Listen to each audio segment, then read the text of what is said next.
Olá, tudo bem com você? Animado para a nossa aula de hoje? Que coisa boa!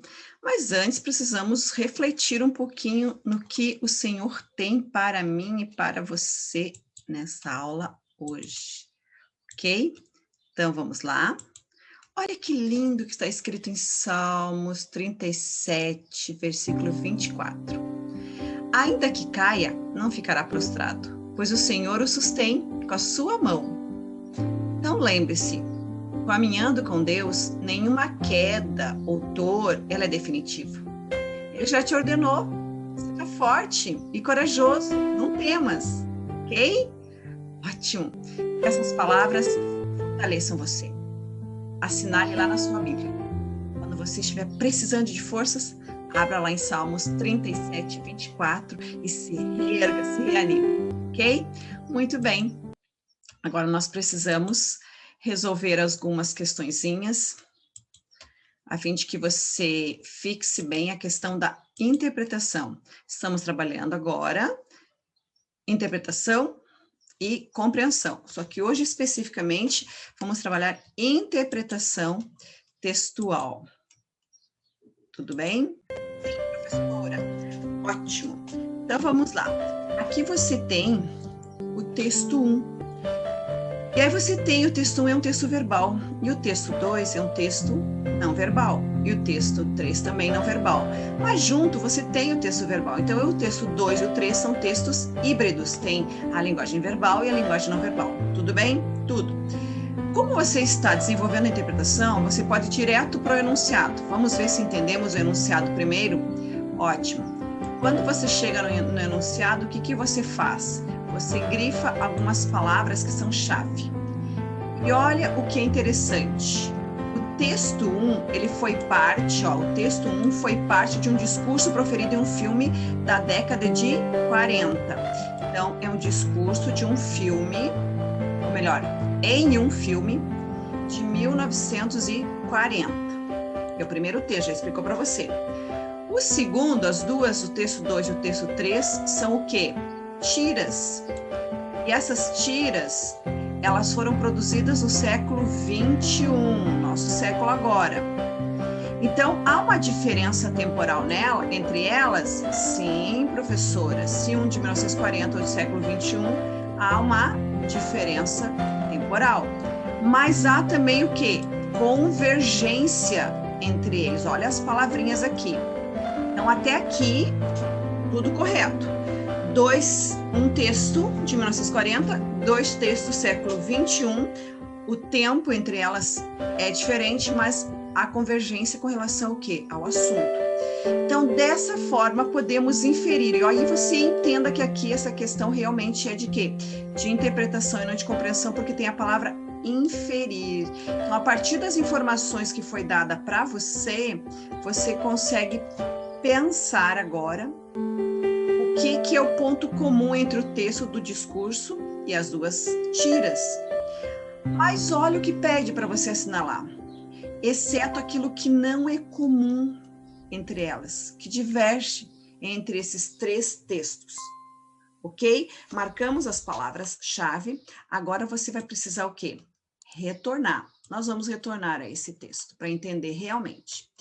Vós, ó povo, tendes o poder de criar máquinas, o poder de criar felicidade. Vós, ó povo, tendes o poder de tornar essa vida livre e bela, de fazê-la uma aventura maravilhosa. Portanto, em nome da democracia, usemos esse poder. Unamo-nos todos nós, lutemos por um mundo novo. Um mundo bom que a todos assegure o ensejo de trabalho que dê futuro à mocidade, segurança e velhice. Então, esse aqui foi o último discurso de Charlie Chaplin no filme O Grande Ditador. Assista. É muito interessante. Você pode puxar depois para sua argumentação.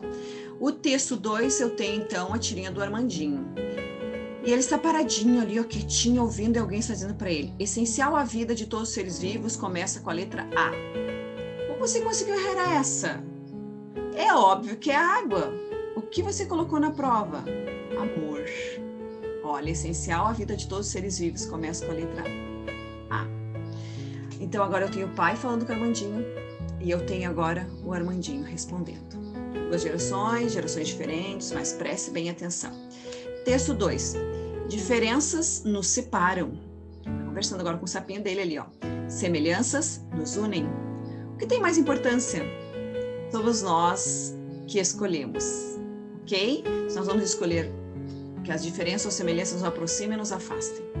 E ele fala realmente os 3 textos, eles são realmente convergentes com a mensagem. Mas existe algo aqui que não fecha. Então vamos ver se é o primeiro? Os enunciadores dos discursos, e aí você preste bem atenção. Charles Chaplin e Armandinho creem que a vida se constrói numa relação de solidariedade? Com certeza. Vós, o povo, tendes o poder.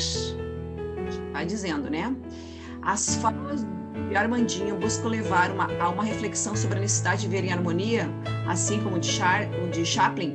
Com certeza. Tanto Chaplin quanto Armandinho têm uma visão humanista do mundo. Acredito que é o homem que pode fazer a diferença? Sim. Os 3 textos apontam para uma visão otimista sobre a vida? Otimista? Com certeza. Está no homem a decisão? Então, otimismo. Então, o que você marcaria aqui? Aqui está na letra E. Escrito em tempos diferentes, os 3 textos são distintos.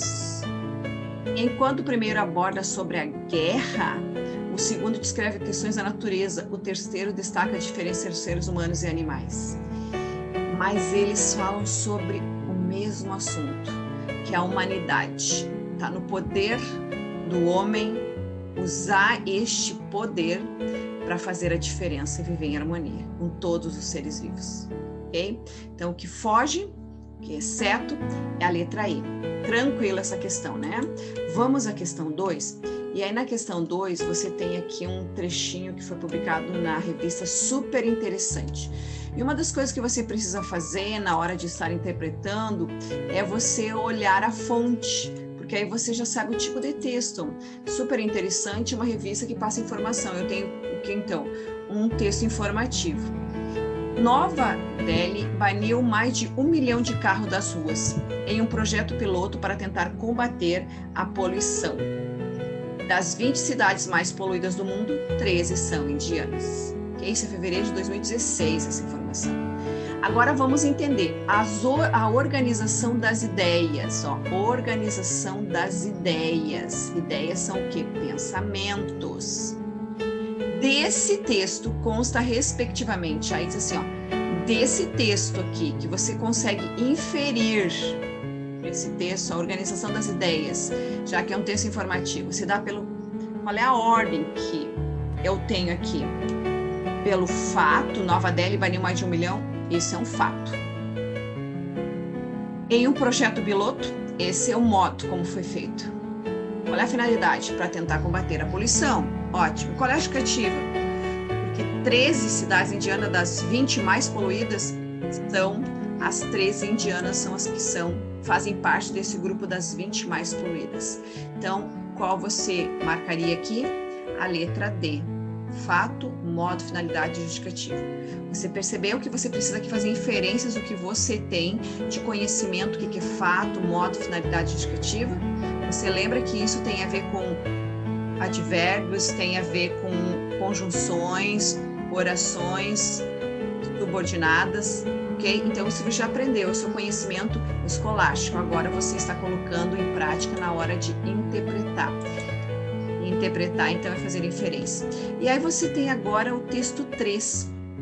E o texto 3, sem os jovens, futuro da política é sombrio, Marcos da Costa, o Estadão. Então, você vai ver que é um texto, um artigo de opinião, né? Porque está publicado no Estadão, que é um jornal, e no blog, né?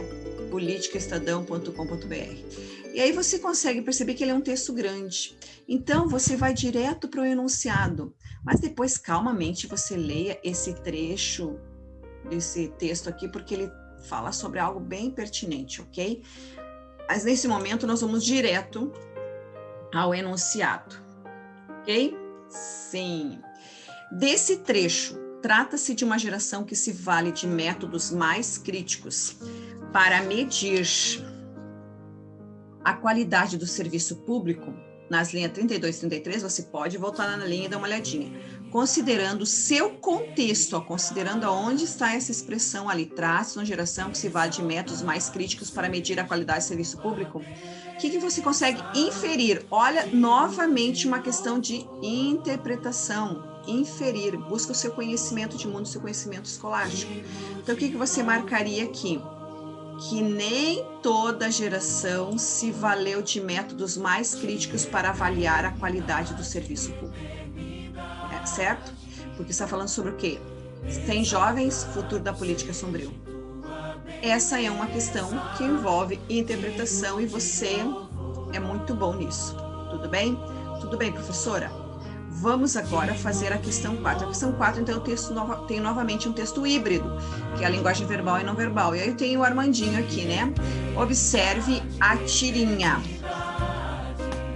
Está cheia de erros de grafia, pontuação e concordância, mas é a carta mais linda que eu já ganhei na minha vida. Também te amo, filho. Olha só, no primeiro quadrinho a carinha dele é apreensivo, mas quando o pai diz mas, já usou o quê? Uma oposição. É a carta mais linda que eu já ganhei na vida. E aí, também te amo, filho. Certo? Então, vamos ver. A composição verbal e não verbal da tirinha vincula a ideia de que... De que ele vincula a ideia? De que você está lendo aí as alternativas e aí você vai perceber que é o quê? A mudança de expressão do menino é acompanhada pelo uso da conjunção adversativo mas, que quebra a expectativa gerada. Isso a gente analisou quando a professora estava lendo com você, ok? Ótimo. Outra questão que precisa o quê? Relembrar o que é composição verbal e não verbal. São as palavras que indicam ação e elas vão fazendo com que eu vá ligando as palavrinhas, formando orações para entender qual é o assunto, beleza? Muito bem! Agora vamos fazer a última questão, que é a questão 5. E a questão 5 tem um trecho aqui muito legal. E esse trecho aqui fala sobre o que, professora? É um trecho que diz o seguinte: eu herdei da minha mãe esse trabalho de artesanato com barro. E desde a minha bisavó já se fazia desse jeito. Ela era índia, então a minha mãe fazia pote, pilha, qualquer tipo de louça. A gente faz assim, pega o barro mole, mistura com caraipé, amassa até ficar mesmo bem ligado. E depois que ele já está bem ligado, a gente já vai começar a formar a louça. Agora tem que ter uma coisa, tem que saber a temperatura e a quantia que o barro pega do caraipé. Se estiver bem areadinho, ele já tá bom. E eu tenho esperança que meu filho também vai continuar a trabalhar e alguém além dele vai também. Vai aprender um filho dele, um sobrinho, porque toda criança sempre mostra logo uma coisa que ela quer ser, que ela quer fazer. Eu acho que vai ter alguém assim. Não vai ficar parado, não. Vamos continuar a fazer essas panelas aqui. Aí você tem um trecho de um depoimento aqui. Agora vamos às próximas informações. Entender. Árvores cujas cinzas são utilizadas pelos oleiros da região amazônica para misturar com o barro, também denominada caripé verdadeiro, para misturar com o barro, também denominada caripé verdadeiro, licânia floribunda.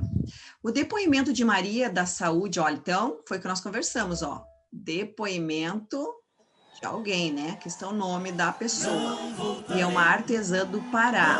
Então, o depoimento de Maria da Saúde de Souza, artesã do Pará, foi gravado em vídeo. Olha outra informação importante que você precisa grifar aí. E transcrito, ó, foi gravado e foi transcrito pelo Museu da Pessoa, um website dedicado a coletar e publicar histórias de vida de milhares de brasileiros. Então, aqui você viu que é um depoimento que foi gravado e foi transcrito e publicado no website dedicado a coletar, certo? E publicar histórias de vida de brasileiros. Os depoimentos, e aí vamos agora entender o que nós temos que assinalar. Então, vamos interpretar agora. Os depoimentos orais são considerados fontes. Que tipo de fontes? Históricas, etnográficas, científicas, epistemológicas ou mitológicas? Professora, eu não sei o significado de etnográficas, então leia ali do ladinho, olha, já está dando a dica para você. Pois são utilizados para confirmar as diferenças culturais existentes no interior de uma mesma sociedade, fortalecendo os preconceitos e preservando os privilégios. E o depoimento dela fala sobre isso? Professora, eu não sei o que é essa palavra epistemológicos, então vamos ler ali. Documentos certificados por instituições extraoficiais vinculadas a organismos diplomáticos internacionais. É isso que fala? Não, já deu todas as dicas para você. Então, agora você consegue perceber se é para manter uma história do povo brasileiro. Então, quais são aqui? A letra A são o quê? Depoimentos que são considerados fontes históricas. Contém informações, ela está dizendo como faz as panelas, né? E o conhecimento transmitido, que ela diz também será para o seu filho e mais alguém, o sobrinho, porque ela acredita que isso não vai finalizar, ok? Vai continuar através dos tempos. E assim nós temos a história de uma brasileira lá do Pará. Você hoje trabalhou com a interpretação de questões, ok? Lembre-se, interpretar é inferir. Você vai voltar ao texto, pegar informações, pensar, agrupar todo o seu conhecimento de mundo, seu conhecimento escolástico, certo? E aí você vai assinalar a alternativa correta. Beleza, foi muito bom conversar com você. Vejo você na próxima aula. Até lá!